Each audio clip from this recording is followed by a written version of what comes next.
Hello, good morning. Tumultuous times call for significant people, and I'm pleased to say we have the two most important politicians in Scotland on this programme in the next half hour.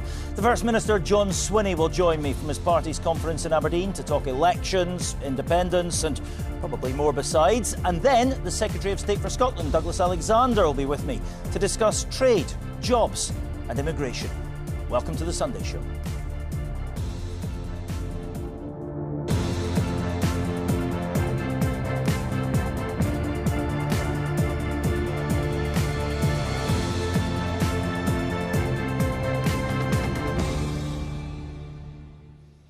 Yes, hello, good morning. I'm Martin Geisler. Good to have you with us this Sunday morning. In a big hall in the northeast of Scotland yesterday, a group of delegates gathered to chart the country's future. At least that's what they like to think they were doing. The first day of the SNP's annual conference was dominated by one single issue: independence. John Swinney's plan to win the majority of seats at next year's election and then immediately begin negotiations for another referendum was passed by a massive majority. But it does beg a whole series of questions, doesn't it? So let's put some of them, shall we, to the First Minister himself, who is with us from Aberdeen. Good morning, Mr Swinney. Good morning, Martin.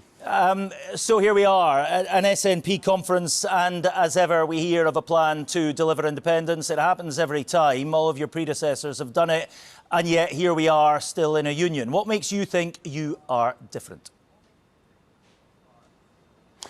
What's different about the approach that I've taken is that I've recognised the challenges that we faced in trying to make progress on the independence question.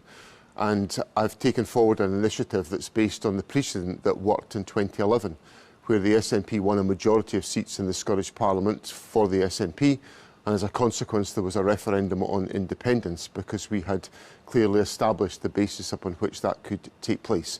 And I put that proposal to my party democratically yesterday in this vast hall, which was absolutely crammed with our members from around the country.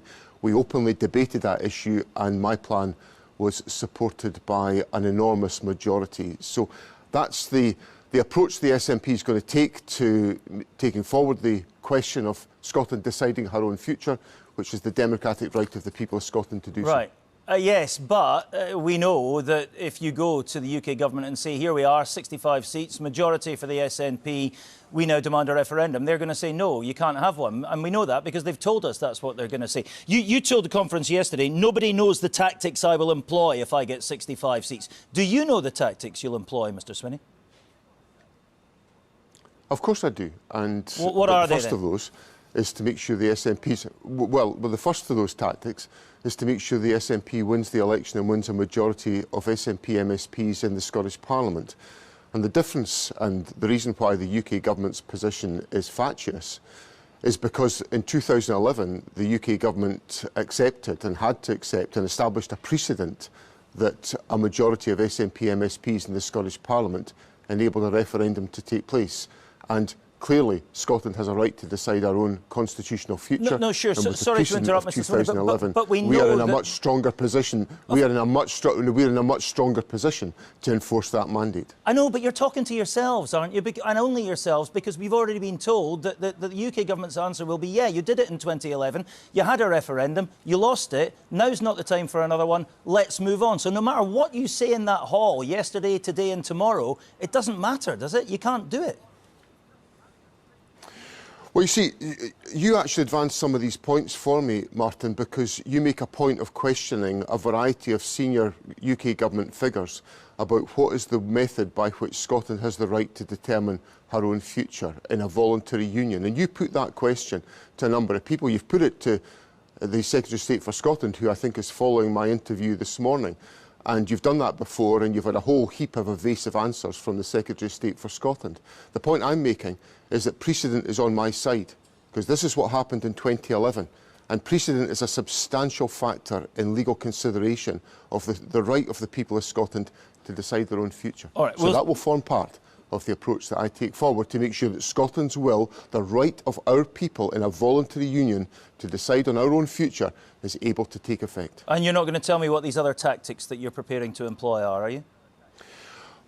Well, the crucial thing for me, Martin, is to get into the winning position. Right. And what yesterday did for me was sort out the how of independence. What I now need to concentrate on is the why of independence, why people are frustrated by the current situation that we're in just now, because living standards have been stagnant in the United Kingdom for 15 years, and people are feeling worse off living in the UK. We've been wrenched out of the European Union against our will here in Scotland. We were promised that bills would come down if we voted no in 2014. We were promised that prices would fall after 2014, and prices and bills have gone up, and we're out of the European Union, and people's standard of living is stagnating. So for all these reasons, I've got to say to people in Scotland, this is our moment to move on and to get the power to decide our own future, to lift children out of poverty, and to make sure we create more prosperity in Scotland, and that's what independence is all about. You issued a document outlining some of that last week, but there was a bit of a lack of detail. Let me just pick you up, because you open a whole load of other questions just with that answer. Here's a line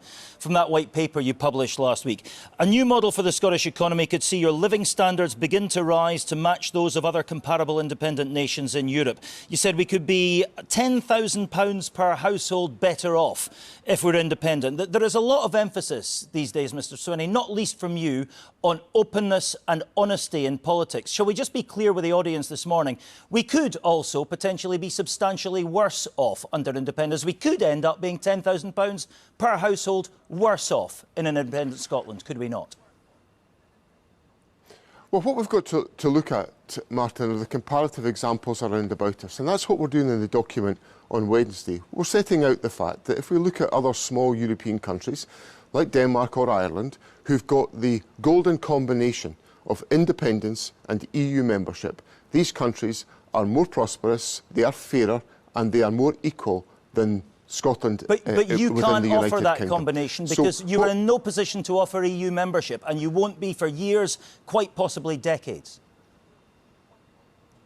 Well, I don't agree with you on that point, Martin, because I think Scotland's got a track record of 50 years of engagement in the European Union. We've got a legal framework that's consistent with the European Union approaches, and we're obviously going to be a willing partner. And if you look at the developments of the European Union is an organisation that wants to bring countries together. But you need to have your own currency to get into the club. And clearly,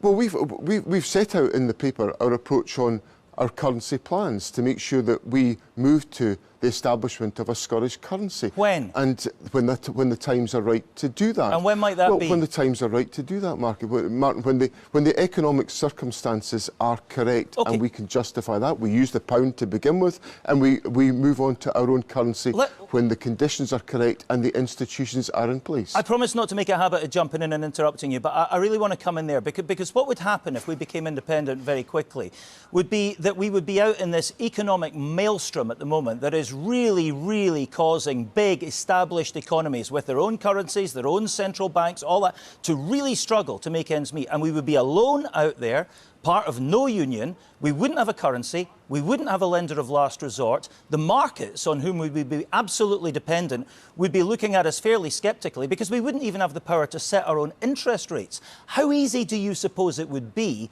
under those circumstances to grow our economy to a sufficient extent for you to say, right, we're firing, the boosters are burning now, now's the time to get our own currency, now's the time to get into Europe? It's difficult to see how those stars align, is it not?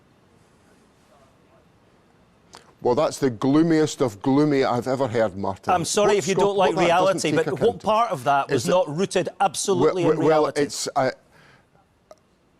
Well, I'm afraid it's rooted in gloom, Martin. And what Scotland's got, what your question to me takes no account of, is the economic strengths of Scotland. It takes no account of the fact that this country is a renewable energy powerhouse, despite the fact that our people are living in fuel poverty and paying sky-high fuel bills, higher fuel bills, frankly, than they were offered by the Labour government, who promised to cut fuel bills if they were elected, and fuel bills are now £200 higher than when Labour came to office. Now, I want to make sure the energy wealth of Scotland is used to power and fuel our economy. I want to build on the strength of our universities who are contributing phenomenally to the world-class reputation of Scotland. I just hosted a global investment summit in Scotland on Monday and Tuesday of this week, in which investment is coming into Scotland, recognising the strengths of our country in life sciences, energy and financial services. These are all the economic strengths of Scotland upon which a better lifestyle for Scotland can be founded. And we only need to look at Denmark and Ireland to see what other small European countries are able to do if they're not shackled with the inequality of the United Kingdom and the stagnation in living standards because of the mistakes that have been made by the UK, which take no account of the choices in Scotland. We didn't ask for Brexit, but we had it forced upon us. And the people who argued for no in 2014 said, vote no and your membership of the European Union will be assured. And we don't have that. We've lost that. And we've lost the opportunity to grow and strengthen our economy as a consequence. Well, here's the status of the economy right now and the status under which we would be entering independence. Last year, £91 billion was raised in Scotland through tax receipts, through taxing the people. And £117 billion was spent in Scotland on public services. That is a significant gap, a £26 billion gap, almost 12% of our GDP. That's a gap you would have to plug to just keep us on the footing we're at just now. How do you do that? Just through renewables? Well, the first thing that I would say is that the United Kingdom has a gap. So the United Kingdom is in debt just now. Half the size of ours, it's in growing debt as a consequence of the... Well, but because of the mistakes made by the United Kingdom and by successive governments, that the folly of the Liz Truss budget, the folly of Boris Johnson's leadership and the mistakes that have been made by the incoming Labour government, all of that is causing the financial difficulties that we all face in the United Kingdom today. But I come back to the answer I gave you a moment ago about the economic strengths of Scotland in energy, in financial services, in life sciences, food and drink, the world-class industries that we've got. I've been fighting very hard for the Scotch whisky industry, as has been a matter of public record, to make sure that industry is supported.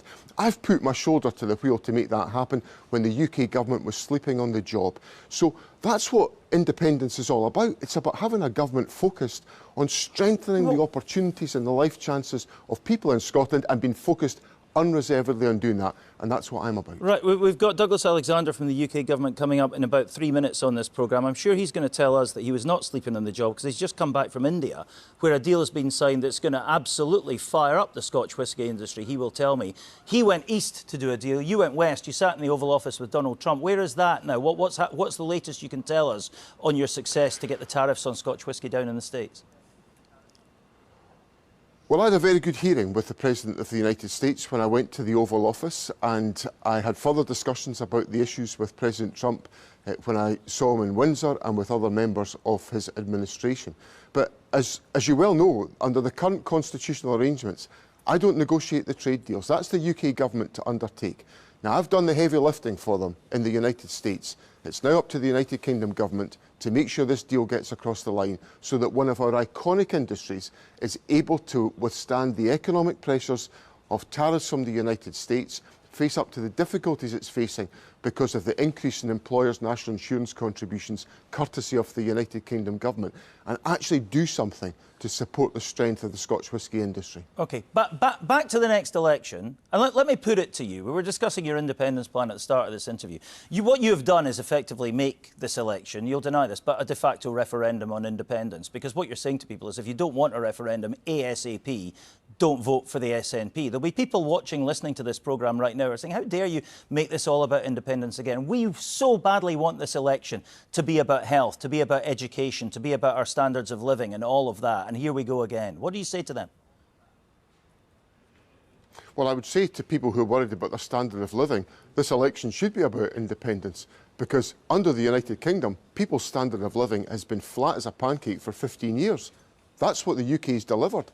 And Scotland's got to look at that and say, well, are we going to just accept more of this? Are we going to accept the shift to the right that's going on? Are we going to go along with the politics of Farage, which is driving the politics of the Labour Party and the Conservative Party?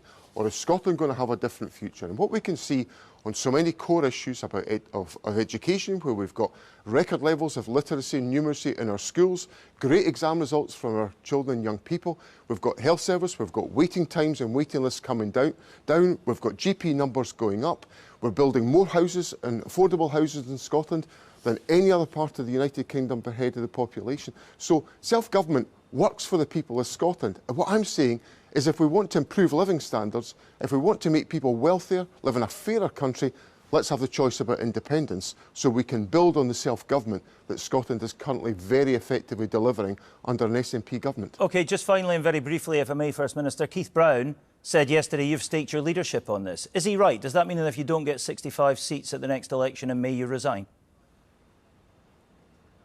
It would be kind of funny if I won the election and then I resigned. I'm giving so you haven't leadership staked to your the Scottish leadership people on this? And to the Scottish National Party. Well, what I'm saying is that we've got to get to make progress on the independence question. We've got to have 65 seats in the Scottish Parliament. That's what I'm working to achieve, and I'm here for the long haul to lead the Scottish National Party and deliver for the people of Scotland. All right, well, I'm sure that will go down well in the hall today and tomorrow for sure.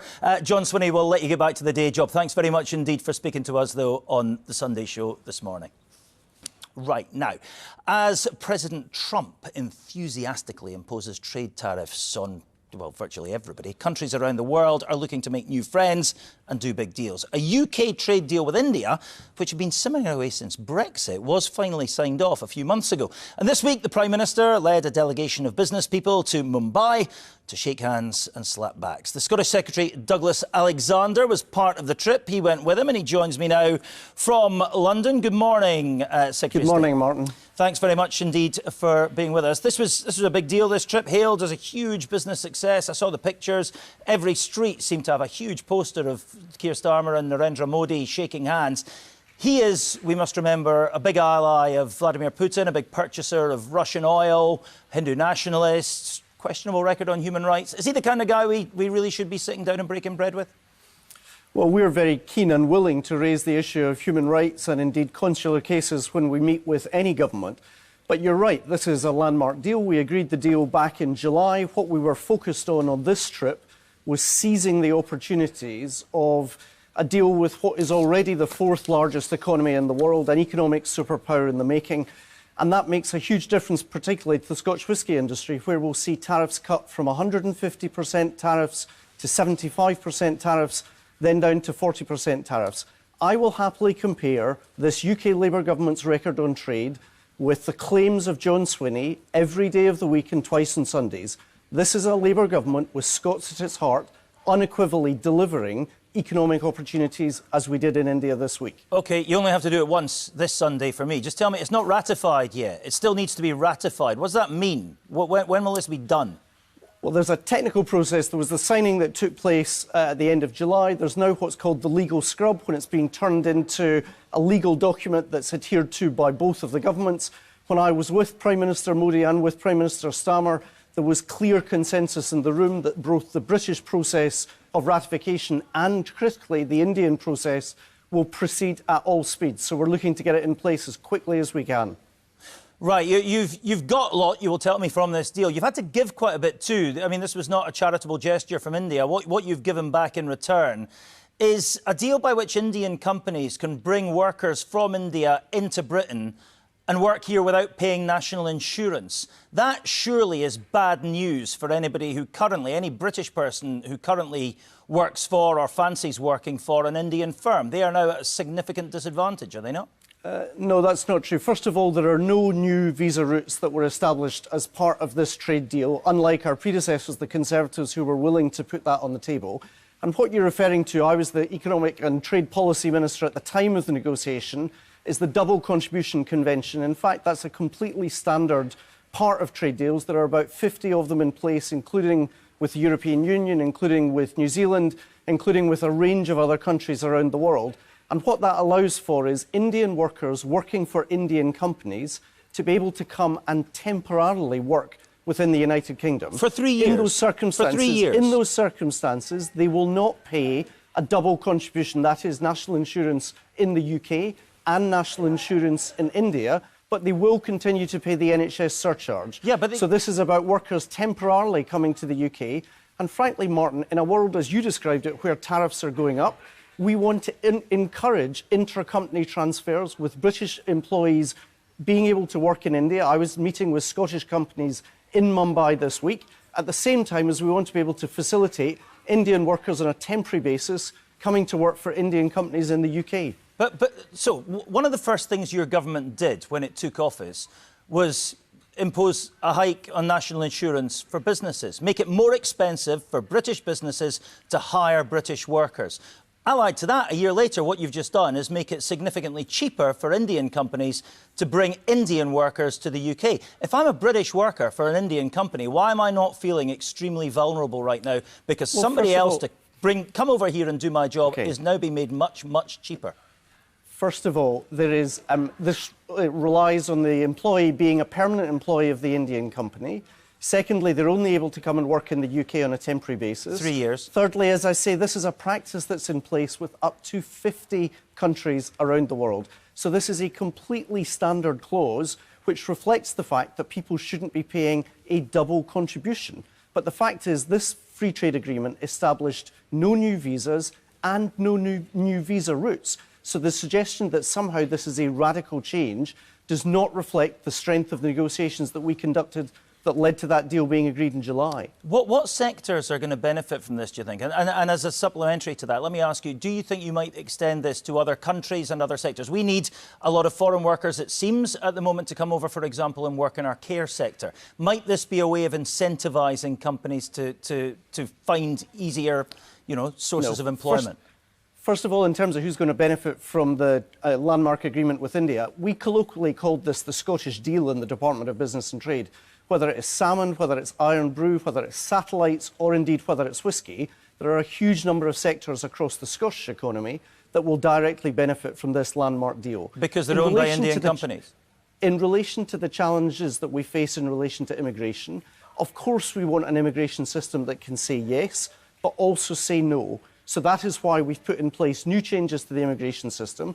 In terms of highly skilled workers, there is a global competition for those workers, and it's right and reasonable that in consultation with businesses, not just in Scotland but in the UK, we keep these matters under review. But if you're worried about the lack of GPs or nurses or care workers in Scotland, respectfully, maybe you should have asked those questions to the First Minister, given the horrendous difficulties we're having in Scotland, both in the social care sector and in the NHS, with recruitment and retention of staff. That rests predominantly with the mismanagement of the Scottish Health Service that leads to 1 in 6 of us being on waiting lists, and where we've seen a situation in the UK where since the election of a Labour government we've had 5 million extra appointments, and yet, as John Swinney confirmed this morning, they're struggling to get waiting lists down right across Scotland. Well, they're also struggling to get staff because immigration doesn't work on a one-size-fits-all basis, really. And while your government, south of the border, while Keir Starmer is looking at sections of the English electorate who are saying we don't want any more, in Scotland we want and need more targeted immigration. What is going to happen, do you think? Is there any possibility? You say it's always under review. Is there any possibility of looking at a specifically Scottish-related immigration system? A separate tax code, for example, was being discussed as one possible solution to this. John Swinney told another broadcaster this morning he would really like that, the kind of system they see in Canada, where different areas have different immigration policies. Well, why would that not work here?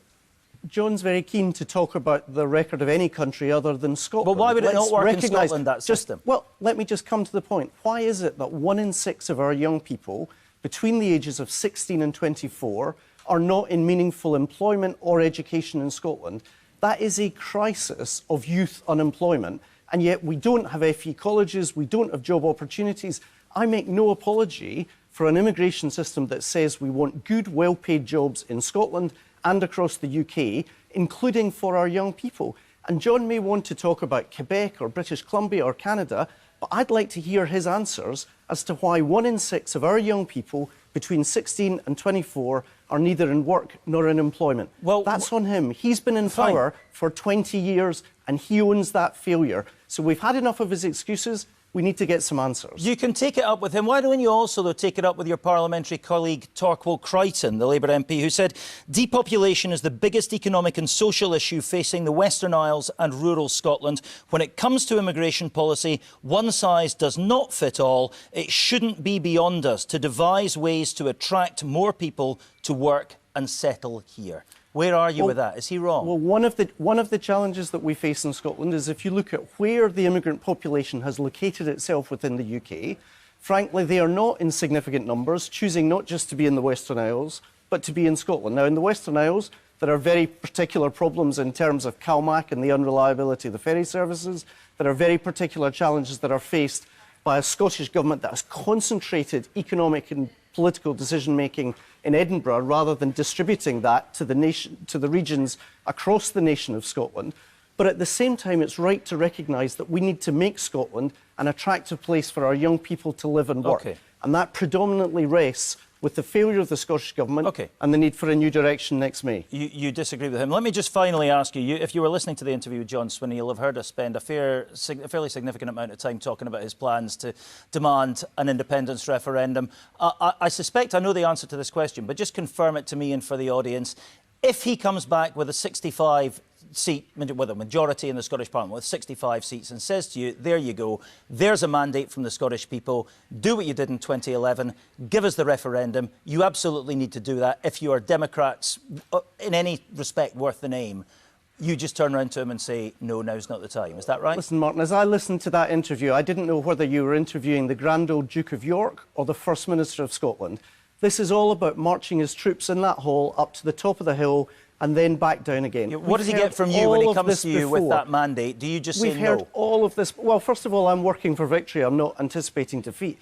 And secondly, I'm not going to indulge in his game, which is to divert attention from his horrifically bad record on Scotland's public services by trying instead to provoke an argument about the Constitution rather than why 1 in 6 of us are still on waiting lists, it would be why good in our if you let people who are schools preparing standards to are vote falling and violence is happens. rising. Do you not have a duty to the electorate to tell them what happens in this Let scenario? me be very clear in terms of the electorate. I was elected on a very clear manifesto in July of 2024 that said Labour does not support independence or another referendum. Okay. That's the mandate on which I was elected, and I'll adhere to that mandate. All right. Well, listen, this won't be the last time we discuss it, I'm sure. I'm grateful to you for your time this Sunday morning. Scottish Secretary Douglas Alexander, thank you very much indeed. That is it from me. I'm back same time, same place next week. We will be here, 10 o'clock, BBC One Scotland and BBC Radio Scotland. If you're with us on the telly, we'll see you then. If you're with us on the radio, the fun never stops. Here is Graham Stewart and his guests.